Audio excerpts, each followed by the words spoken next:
असमय हो जाए मौत तो आत्मा के साथ क्या होता है, अकाल मृत्यु के ये रहस्य नहीं जानते होंगे या? गरुड़ पुराण में असमय मौत या अकाल मृत्यु जैसे दुर्घटना, बीमारी, आत्महत्या आदि के बारे में बताया गया है। जानिए, यदि इन स्थिति में किसी की मृत्यु हो तो उसके बाद ऐसी आत्माओं का क्या होता है। जिसका जन्म इस संसार में हुआ है उसकी मृत्यु भी निश्चित है और यह अटल सत्य है जिसे कोई टाल या बदल नहीं सकता है। मृत्यु ऐसी स्थिति है जिससे कोई प्राणी नहीं बच पाया, लेकिन जिस तरह जीवन जीने के कई तरीके हैं, ठीक उसी तरह मृत्यु भी कई तरह से आती है। हर व्यक्ति की मृत्यु एक जैसी नहीं होती। कुछ लोग जीवन का हर सुख भोग कर मृत्यु को प्राप्त होते हैं, तो कुछ लोगों की असमय मौत हो जाती है। कुछ लोग गंभीर बीमारी से पीड़ित होने के कारण दम तोड़ देते हैं, तो वहीं कुछ आत्महत्या कर लेते हैं आदि। गरुड़ पुराण ग्रंथ हिंदू धर्म का महत्वपूर्ण है। इसमें भगवान विष्णु द्वारा जन्म और मृत्यु के साथ ही मृत्यु के बाद की स्थितियों के बारे में बताया गया है। गरुड़ पुराण में श्रीहरि ने मृत्यु के जुड़े कई गूढ़ रहस्यों को बताया है। लेकिन क्या आप जानते हैं कि अकाल मृत्यु या असमय मृत्यु कैसे होती है और ऐसी मृत्यु को प्राप्त करने वाली आत्माओं के साथ क्या होता है? आइए जानते हैं इसके बारे में विस्तार से। अकाल मृत्यु क्या होती है? गरुड़ पुराण के अनुसार जो लोग भूख से पीड़ित होकर, हत्या किए जाने पर, फांसी लगाकर, जहर खाकर, आग से जलकर, जल में डूबकर, सांप के काटने से, दुर्घटना में, गंभीर बीमारी के कारण और आत्महत्या आदि के जरिए मृत्यु को प्राप्त होते हैं, उसे अकाल मृत्यु की श्रेणी में रखा गया है। इन सभी में आत्महत्या को महापाप कहा जाता है, क्योंकि भगवान ने मनुष्य को जन्म दिया है। यदि मनुष्य आत्महत्या करता है तो इसे भगवान द्वारा दिए जन्म का अपमान करना माना जाता है। क्यों होती है अकाल मृत्यु, क्या है इसके कारण? गरुड़ पुराण में बताया गया है कि व्यक्ति का जन्म और मृत्यु सभी उसके कर्मों के आधार पर निर्धारित होता है। ऐसे लोग जो पापी होते हैं, दुराचार करते हैं, स्त्रियों का शोषण करते हैं, झूठ बोलते हैं, भ्रष्टाचार और कुकर्म आदि करते हैं, वो इन्हीं कारणों से अकाल मृत्यु को प्राप्त होते हैं। अकाल मृत्यु हो जाए तो आत्मा का क्या होता है? गरुड़ पुराण के अनुसार जिनकी अकाल मृत्यु होती है उनकी आत्मा की आयु भी अधूरी मानी जाती है।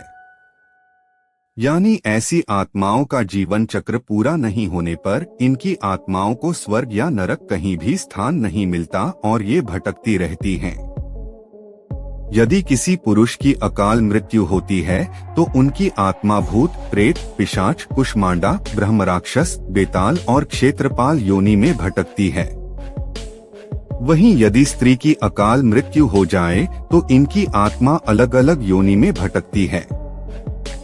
वहीं किसी नवयुवती स्त्री या प्रसूता की अकाल मृत्यु हो जाए तो वह चुड़ैल बन जाती है। कुंवारी कन्या की अकाल मृत्यु होने पर वह देवी योनि में भटकती है।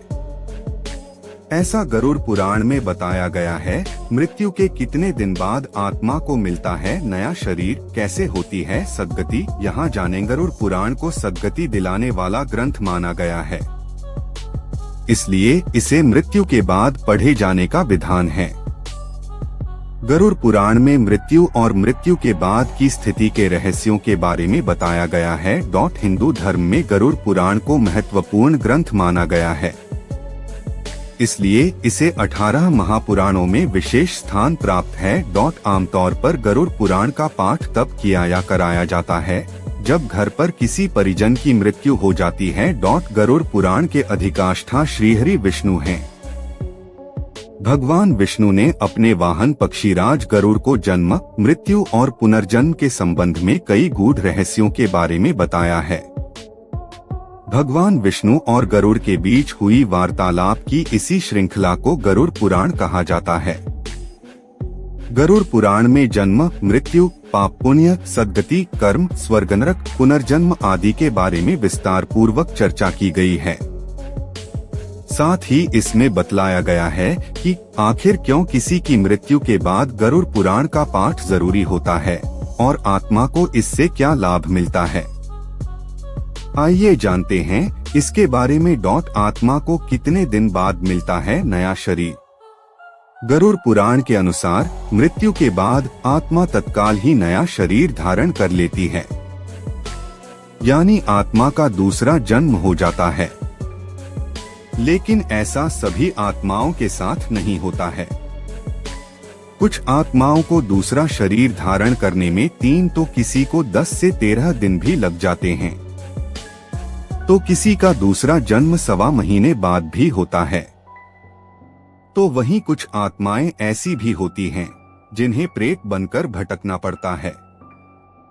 दरअसल मृतक का दूसरा जन्म किस योनि में और कितने दिन बाद होगा, यह उसके कर्मों और परिजनों द्वारा किए कर्मकांड पर आधारित होता है। घर पर परिजन की मृत्यु के बाद क्यों जरूरी है गरुड़ पुराण सुनना। ऐसी मान्यता है कि मृत्यु के 13 दिनों तक आत्मा अपने घर पर ही रहती है और इस दौरान घर पर यदि गरुड़ पुराण का पाठ कराया जाए तो इसे आत्मा भी सुनती है, जिससे उसे स्वर्ग, नरक, अधोगति, दुर्गति और सद्गति आदि जैसी गतियों के बारे में पता चलता है। मृत्यु के बाद आत्मा की आगे की यात्रा कैसी होगी और उसे किन मार्गों से गुजरना होगा, इस बारे में भी गरुड़ पुराण में बताया गया है। गरुड़ पुराण में केवल मृत्यु के बाद ही नहीं बल्कि मृत्यु के पहले की स्थितियों के बारे में भी बताया गया है। इसलिए यह पुराण मृतक के परिवार वालों को भी ध्यानपूर्वक सुनना चाहिए।